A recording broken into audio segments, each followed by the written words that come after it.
ఓం నమ శివాయ. అందరికీ నమస్కారం. ఈరోజు మనం కోటప్ప కొండ విశిష్టత ఏంటో తెలుసుకుందామా. కోటప్ప కొండ చాలా విశిష్టతమైనది. కోటప్ప కొండ పైన పరమశివుడు ఉంటాడు. అక్కడ దక్షిణామూర్తి రూపంలో కనిపిస్తాడనమాట మనకి పరమశివుడు అనేది. మేమైతే 10 సంవత్సరాలకి మాకైతే ఈరోజైతే దర్శనం అయితే జరిగిందండి. ఎప్పటి నుంచో అనుకున్నాము, కుదరలేదు. నాకు తెలిసింది, నేను తెలుసుకున్నది మీతో అయితే షేర్ చేసుకుంటాను. కోటప్ప కొండ విశిష్టత గురించి. దక్షిణామూర్తి రూపంలో ఉన్న ఏకైక క్షేత్రం ఆంధ్రప్రదేశ్లో కొండపైన ఉండే ఒకటి కోటప్ప కొండ అండి. అక్కడ అద్భుతం ఏంటంటే, ఒక గొల్లబామ పరమశివుడికి శివుడు ఇచ్చిన ఒక వరం. అది ఏంటంటే చెప్పనా, ఆ కొండపైన ఎన్నడూ కాకులు వాలవన్నమాట. ఒక గొల్లబామ పరమశివుడికి రోజు ప్రసాదం పెడుతూ ఉండేది. నువ్వు ఊర్లోకి రా అని అడుగుతూ ఉండేదన్నమాట, పైకి ఎక్కడానికి ఇబ్బంది అయ్యి. అప్పుడు నవ్వుతూ ఉండేవాడు పరమశివుడు. ఆవిడ ఒకరోజు ప్రసాదం తీసుకువెళ్తుంటే ఒక చోట అలసిపోయి ఒక చల్లకొండ అక్కడ పెట్టి కూర్చుంటుంది. కాకి వచ్చి ఆ చల్లకొండనైతే పడేస్తుంది. అయ్యయ్యో, శివుడికి తీసుకువెళ్తున్నాను కదా అని చెప్పి చాలా బాధపడిద్ది. అప్పుడు పరమశివుడు ఒక వృద్ధ బ్రాహ్మణ రూపంలో గొల్లబామకు దర్శనమిస్తాడనమాట.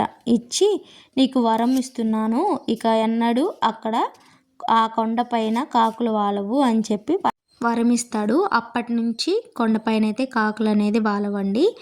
తరువాత గొల్లబామ పెద్దదైన తర్వాత తనకు పెళ్ళి అవుతుంది. అయినా పరమశివుడు భక్తి ఇంకా అపారంగా పెరుగుతూనే ఉంటుంది.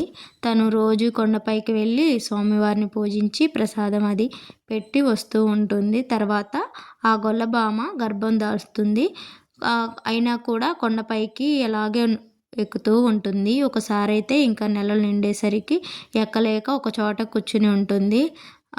స్వామివారిని ఇలా అంటుందంట, నేను ఎక్కలేకపోతున్నాను స్వామి అని మనసులో అనుకుంటూ ఉంటుంది. అప్పుడు ఆ స్వామివారు కనిపిస్తారనమాట. స్వామివారే తన కోసం, తన భక్తి కోసమైతే కిందికి అనేది వస్తారండి.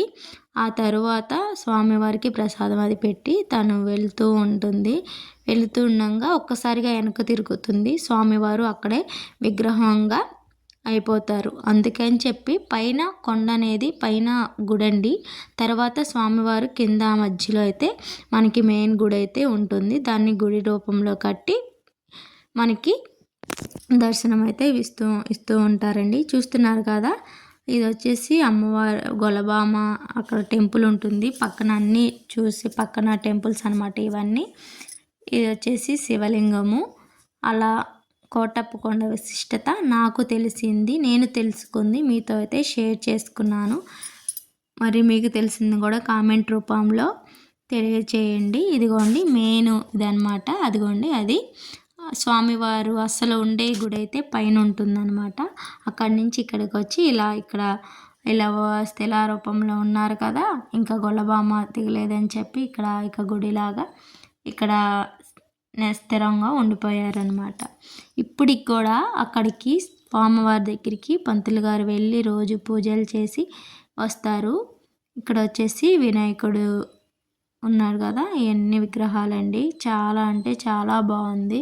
అక్కడికి వెళ్ళంగానే ఒక పీస్ఫుల్గా ఉంటుందన్నమాట. చాలా బాగుంది. మీరు ఎప్పుడైనా వెళ్ళారా? వెళ్తే మీ ఎక్స్పీరియన్స్ కూడా కామెంట్ రూపంలో తెలియజేయండి. అలాగే సబ్స్క్రైబ్ చేసుకోవడం మర్చిపోవద్దు.